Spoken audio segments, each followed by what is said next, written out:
আসসালামু আলাইকুম। তো গত এক সপ্তাহ আগে আমি একটা ভিডিও দিছিলাম। আমাদের এখানে স্মার্ট কৃষক সাজিদ ভাই একটা শসা রোপণ করেছেন। তো আজকে আবার আসলাম তার শসা খেতে, যে শসার কি অবস্থা, বর্তমান কি পরিস্থিতি।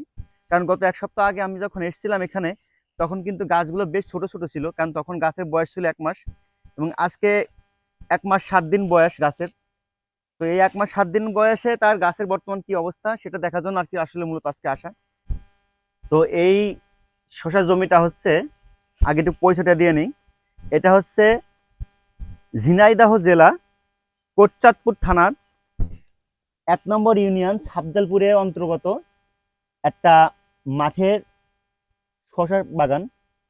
এবং এই বাগানটা ঝিনাইদহ জেলার কোটচাঁদপুর থানার একজন স্মার্ট কৃষক মোহাম্মদ সাজিদ ভাই, সে কিন্তু এই শসাটা কিন্তু চাষ করেছেন।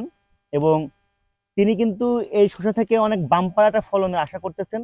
এবং তিনি যেভাবে যে স্বপ্ন নিয়ে এই বাগানটা শুরু করেছেন, তাতে আমরা আশাবাদী যে তার এই বাগানটা থেকে খুব দ্রুতই হয়তোবা টনকে টন শসা সে উঠাতে পারবে।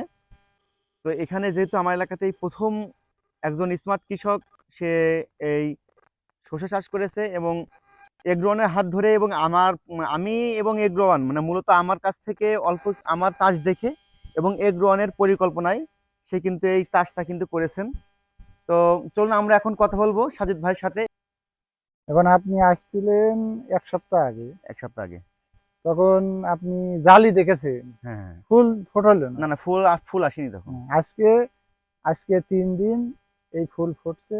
এবং আপনি খেয়াল করেন নিচের ব্রাঞ্চ থেকেই, মানে নিচের গিট থেকে, এই দেখেন এখানে দেখতে পারলি, হ্যাঁ, সব জায়গায় মানে একেবারেই নিচ থেকে, নিচ থেকে, একেবারেই নিচ একেবারে থেকে, নিচ থেকে। মানে নিচের যে পাতাটা, জি। সেই পাতাটা থেকে কিন্তু এবং প্রতিটা গিটে গিটে আছে। যতটা গিট হবে হুম। ততটাই ফুল আসবে। এবং অল্প কিছু থাকবে পুরুষ ফুল, এবং 90 ভাগই থাকবে স্ত্রী ফুল। আচ্ছা, আচ্ছা, এবারে প্রথম থেকে এভাবেই বলি। এভাবেই আমাদেরকে বলে দেওয়া। কে বলেছে আপনার এগুলা? এগ্রোয়ান এগ্রোয়ান কোম্পানির থেকে আমরা ট্রেনিং করছি, এবং ওখান থেকে বীজ আনা। এনাদের হচ্ছে অফিস আপনার মেহেরপুর। তার এবং মানে এটা হচ্ছে এগ্রো ওয়ান সিডের জাতের নাম কি? তুষারা, তুষারা জাত, ওকে। হাইব্রিড তুষারা। আচ্ছা, আচ্ছা, আপনি ওখানে ট্রেনিং করছিলেন প্রথমে, তাই তো? জি জি জি। আপনার মালসিং ওখান থেকে নিয়ে আসা? ওখান থেকে নিয়ে আসা, আচ্ছা, বিভিন্ন আমরা জায়গা থেকে গত কেনা যায়। ভিডিওতে কিন্তু টোটাল ইনফরমেশন দিছিলাম না, হ্যাঁ। তা আজকে জি। সেই ইনফরমেশন দেব। অনেকে কমেন্ট বক্সে কমেন্ট করেন যে ভাই, আম, প্রথমে কয়টা চাষ দিছেন এবং কি কি সার দিছেন?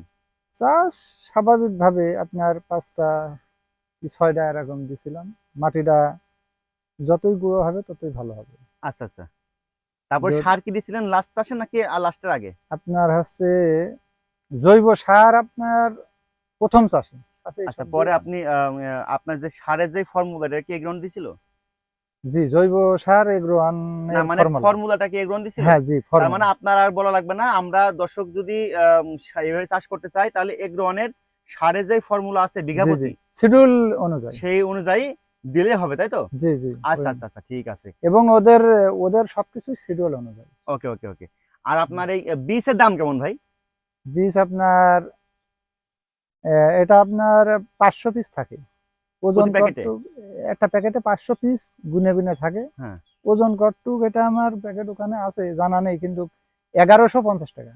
500 পিসের দাম হচ্ছে 1150 টাকা। জি জি, শতকে। তার মানে আপনার তা আপনি বলতে পারেন যে হচ্ছে 2 টাকা সামথিং আর কি পিস পড়েছে। জি, প্রায় 2.5 টাকা। 4 টাকা, 2 টাকা পিস পড়েছে, তাই তো? জি জি। আচ্ছা, ঠিক আছে। আর তার আপনার হচ্ছে লাগে আছে আপনার শতকে 125 পিস। শতকে 125 পিস জি, শিডিউল বীজ অনুযায়ী। লাগে। জি জি।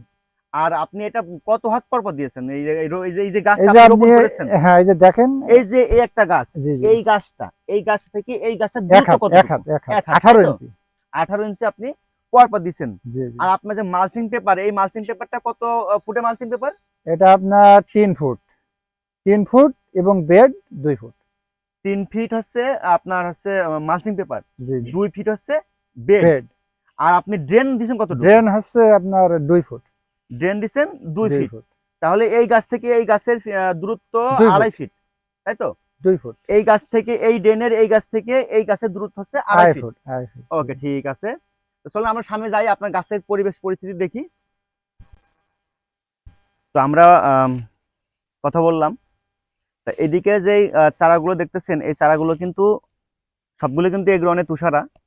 তবে এই পাশের চারাগুলো কিন্তু তুলনামূলক কিন্তু ওই দিকের থেকে একটু কিন্তু গ্রোথটা একটু কম আছে। তবে এমন না যে চারাগুলো রোগ আক্রান্ত বা চারা হইব না, এমন কোনো কিছু না। আসলে আম, প্রত্যেকেই কিন্তু ছোটখাটো একটা ভুল করে। তা সাজিদ ভাই একটা ভুল ছিল, সেটা হচ্ছে এই যে আপনি এই যে চারাগুলো দেখতেছেন, এই চারাগুলো কিন্তু এই রিসেন্টলি কিন্তু বের হয়েছে। এই যে গত 1 মাস, আজকে 6 দিন তার গাছের বয়স। তা এই 1 মাস 6 দিন 7 দিনের ভিতরে কিন্তু এই চারাগুলো কিন্তু বের হয় নাই। এই দেখুন, এই একটা চারাও কিন্তু এখান থেকে কিন্তু বের হয় নাই। তার মূল কারণ হচ্ছে তার জমিতে আসলে পর্যাপ্ত সেচ ছিল না, মাটিতে রস ছিল না। তো মাটিতে রস না থাকার কারণে তার কিন্তু বেশ কিছু চারা, মানে বীজ থেকে কিন্তু চারা কিন্তু বের হয়নি। আপনাদেরকে যদি আরো ভালো করে দেখাইতে পারি আমি, তাহলে এই দেখুন, এই একটা চারা। এই চারাটা কিন্তু গত 1 মাস 6 দিন আগে কিন্তু এখানে বীজটা রোপণ করা ছিল। এই চারাটা কিন্তু এই যে এখন কিন্তু বের হইতাছে, মাত্র এই চারাটা বের হয়েছে হয়তো বা 2 থেকে 3 দিন এই গাছটার বয়স, কিন্তু বীজ কিন্তু দেওয়া হয়েছে 1 মাস 6 দিন আগেই। তো আসলে সাজিদ ভাই ভালো চাষি, কিন্তু সে যেহেতু আসলে যে যত ভালো চাষি হোক, যেহেতু সে প্রথমবার, হ্যাঁ, তো ভুল কিন্তু ছোটখাটো হয়। তো আমরা এই যে ভিডিওটা করতেছি, এই ভিডিওটা মূল করার কারণে কিন্তু আপনাদেরকে এই আমরা যে ভুল করেছি বা সে যে ভুল করেছে, এই ভুলটা যাতে আপনারা না করেন সেটা দেখিয়ে দেওয়ার জন্য, সেটা বুঝিয়ে দেওয়ার জন্যই কিন্তু এই ভিডিওটা করা। তো আপনারা যারা শসা চাষ করবেন এখন, তারা কিন্তু একটা বিষয় কিন্তু বেশ ভালোভাবে লক্ষ্য করবেন বা মাথায় গেঁথে নেবেন, যে যখন আপনি জমিটা মালচিং দিয়ে দিবেন, মালচিং দেওয়ার পরে কিন্তু আপনি জমিতে সেচ দিয়ে আপনি কিন্তু একটু মানে মোটামুটি এই যে আপনি মালচিং এর এই যে এই পর্যন্ত বা এই পর্যন্ত কিন্তু আপনি পানির নিচে কিন্তু ডুবিয়ে রাখবেন। তাহলে দেখবেন যে 1 থেকে 2 দিন পরে বেডের ভিতরে সব পানি কিন্তু শুষে নেবে। তারপরে আপনি যদি তার 2 দিন পরে বা 3 দিন পরে আপনি যদি বা 4 দিন পরে আপনি যদি বীজটা রোপণ করেন, তাহলে কিন্তু আপনার একটা বীজও মানে মার যাবে না, প্রতিটা বীজ বের হবে এবং গাছের কিন্তু গ্রোথটা কিন্তু স্বাভাবিক থাকবে। তো সাজিদ ভাই, জি জি, আপনি আপনার এক্সপিরিয়েন্স বলেন যে আমি যেগুলো বললাম সেগুলো কি সঠিক কিনা? জি জি, আপনার হচ্ছে মূলত ভিজানো লাগবে না যদি রস থাকে, কিন্তু আমার রস ছিল না, একেবারে শুকনা ছিল, শুকনা ছিল। যে কারণে আপনার এই যে এখানে কিছু গাছ হ্যাঁ, আছে যেগুলো কিন্তু এখন বের হচ্ছে। কিন্তু আপনি দেখেন, যেই কয়টা বীজ দিয়েছি সে কয়টাই বেড়ে গেছে। না, সে কটাই বের হয়েছে, শুধুমাত্র কিছু কিন্তু বীজ কিছু দেরি করে বীজ বের পরে হয়েছে। যখন আমি সেচ দিয়েছি 10-15 দিন পরে, সেই রস পেয়ে তারপরে ওই বীজগুলো বের হয়েছে, কিন্তু বীজ মাইন নেই। তো চলো আমরা একটু ওই যে ওইদিকে যে 2 লাইন আপনার জাদু এবং শীতের রানী আছে সেগুলো দেখে আসি। সাজিদ ভাই, জি ভাই, আপনার এখানে যে আরো দুটা জাত আছে, সেই দুটা জাত একটু পরিচয় করে দেন। আমি যেহেতু নতুন, সব ভিডিও দেখছি, এগ্রো ওয়ান, এয়ার মালিক সিড এবং বিষপাতা কোম্পানির, সব তো লাগানো সম্ভব না এবং বিশ্বাস করাও ঠিক না। সেই হিসেবে মূলত আপনার যেটা দেখলেন আপনি, এগুলো হচ্ছে আপনার তুষারা এগ্রো ওয়ানের, এবং এই যে এটা এই লাইন, এখন যে আপনি যেটা দেখাচ্ছেন, তাই জি তো? জি এই লাইন, এই লাইনটা, হ্যাঁ, এটা এটা হচ্ছে আছে এয়ার মালিক সিটের জাদু। এয়ার মালিক সিডের জাদু। জি জি, এটা, এটা হচ্ছে শীতের আপনার জাত। জি জি জি। আচ্ছা, আর এই পাশেরটা? আর এটা হচ্ছে আপনার শীতের রানী ওষারা, আচ্ছা, ঠিক আছে, ওষারা, উষারা এটা আপনার ইন্ডিয়ান জাত। ইন্ডিয়ান জাত। আচ্ছা, ঠিক আছে। তার মানে আপনি গতটা আমরা জানাইছিলাম দর্শক যে সাজিদ ভাই মোট টোটাল 3টা জাত রোপণ করেছেন। তবে শুধুমাত্র 2টা বেড আপনার শীতের রানী এবং একটা বেড হচ্ছে আপনার আম, জাদু। বাদ বাকি সকল আপনার জি ভাই, চারাই কিন্তু তার কিন্তু তুষারা এগ্রো ওয়ান সিডের। তবে সবগুলো কিন্তু বর্তমান পরিস্থিতি বেশ ভালো, ভালো। সবগুলো দেখতে আসলে একই রকম, মানে কোনো ভেদাভেদ আমরা বা সে এখানে বুঝি না। হ্যাঁ, চারা দেখতে একই রকম। এখন ফলনের উপর নির্ভর করবে, ফলের সে কালার, হ্যাঁ, শেপ সবকিছু মিলাই পরবর্তীতে বোঝা যাবে। সাজিদ ভাই, আপনার আহ, মানে অনুভূতিটা কি আপনার? আপনি যে অনুভূতি, প্রথম করলেন, আপনার জি বর্তমান যে প্রেক্ষাপটে যেরকম বের হয়েছে বা গাছের যে গ্রোথ বা আপনি যেরকম ফুল ফল দেখতেছেন সব মিলাই আপনি কি সন্তুষ্ট কিনা? এখন যেহেতু আমি চাষের ভিতরে আছি, যেহেতু এটা নতুন, তবে অনুভূতিটা আমার খুব ভালো। আমি খুব আশাবাদী যে যে পর্যন্তই আছে, যে পর্যন্ত হয়েছে, সন্তুষ্টজনক।